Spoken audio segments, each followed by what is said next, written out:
ಯಾರು ಮಾಡುವವರು ಯಾರು? ನಾವೇ ಮಾಡಬೇಕು. ಇದರ ನಂತರ ಯಾರಂತ ನಮ್ಗೆ ಗೊತ್ತಿಲ್ಲ ಇನ್ನು. ನಮ್ಮ ಹಿರಿಯರೆಲ್ಲ ಕಲ್ಸ್ಕೊಟ್ಟಿದ್ದು, ಅದರಿಂದ ನಾವು ಇದೆಲ್ಲ ಮಾಡ್ತಿದ್ದೇವೆ ಈಗ.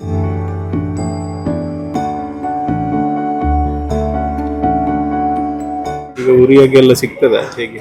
ಸಿಗ್ತದೆ ಇಲ್ಲ, ಅದಕ್ಕೆಲ್ಲ ಇನ್ನು ಇಷ್ಟ ತನಕ ತೊಂದ್ರೆ ಇಲ್ಲ. ಇನ್ನೇನು ನಮ್ಮ ನೀವು ಹೇಗೆ ಹೇಳಿದ ಹಾಗೆ ಅದ್ರ ಹಾಗೆ ಅದು ಸಹ ಇನ್ನು ಇಲ್ಲೋ ಏನೋ ಗೊತ್ತಿಲ್ಲ ಹಾಗೆ.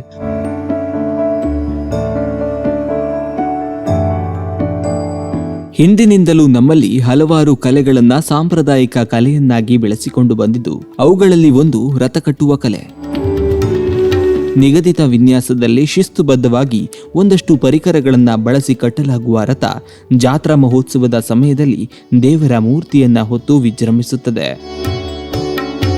ನಾವಿವತ್ತು ಉಡುಪಿಯ ಕೊಡವೂರು ಮಹತೋಬಾರ ಶ್ರೀ ಶಂಕರನಾರಾಯಣ ದೇವಸ್ಥಾನದಲ್ಲಿ ವಾರ್ಷಿಕ ವೈಭವದ ಮನ್ಮಹ ರಥೋತ್ಸವ ಹಿನ್ನೆಲೆಯಲ್ಲಿ ಕಟ್ಟಲಾಗುತ್ತಿರುವ ರಥದ ಕುರಿತಾದ ವಿಡಿಯೋವೊಂದನ್ನ ನೋಡಿಕೊಂಡು ಬರೋಣ.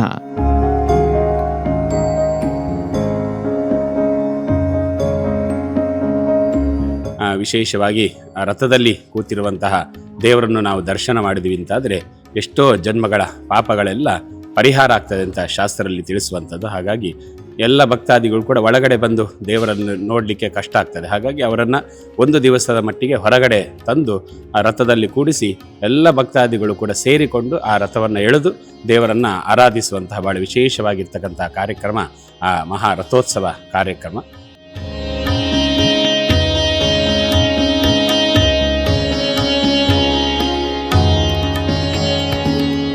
ಒಂದು 6-7 ಜನ ಇದ್ದೇವೆ ನಾವು, ಕೆಲಸ ಮಾಡ್ತಿದ್ದೆ.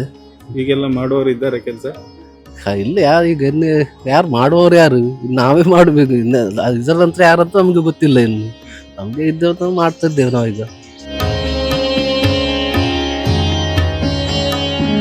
ನಾವು ಉಡುಪಿ ಕೃಷ್ಣ ಮಠದ್ದು, ಮತ್ತೆ ಕಡಿಯಲ್ಲಿ ಕೊಡವರು, ಮತ್ತೆ ಪುತ್ತೂರು ಅಂಬಾಗಿಲು ಪುತ್ತೂರು ದೇವಸ್ಥಾನ, ಕಡ್ಪಾಡಿ, ಮಡ್ಮು, ಮೂಡುಬೆಟ್ಟು, ಆಗ್ರ ಇದೆಲ್ಲ ಮಾಡ್ತಿದ್ದೇವೆ ಈಗ.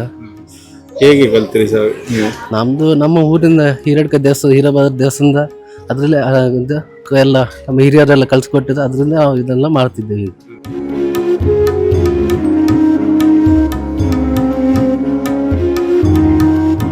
ಅಂದ್ರೆ ಅದಕ್ಕೆ ಏನೇನು ಉಪಯೋಗ ಮಾಡ್ತೀರಿ? ಅದಕ್ಕೆ ಹಲಿಗೆ ಮತ್ತೆ ತಿರು ಅಂತೇಳಿ ಅದು ಹುರಿ ಹಗ್ಗದಿಂದ ಮಾಡುವಂಥದ್ದು. ಮತ್ತೆ ಪತಕೆ ಅಂದ್ರೆ ಇದು ಅಡಿಕೆ ಮರದ್ದು ಕೋಲ್ ಮಾಡಿ ಮಾಡ್ತಾ ಇದ್ದ ಮಾಡುದು. ಈಗ ಉರಿಯಾಗೆಲ್ಲ ಸಿಗ್ತದ ಹೇಗೆ? ಸಿಗ್ತದೆ ಇಲ್ಲ, ಅದಕ್ಕೆಲ್ಲ ಇನ್ನು ಇಷ್ಟ ತನಕ ತೊಂದ್ರೆ ಇಲ್ಲ. ಇನ್ನೇನು ನಮ್ಮ ನೀವು ಹೇಗೆ ಹೇಳಿದ ಹಾಗೆ ಅದ್ರ ಹಾಗೆ ಅದು ಸಹ ಇನ್ನು ಇಲ್ಲೋ ಏನೋ ಗೊತ್ತಿಲ್ಲ ಹಾಗೆ.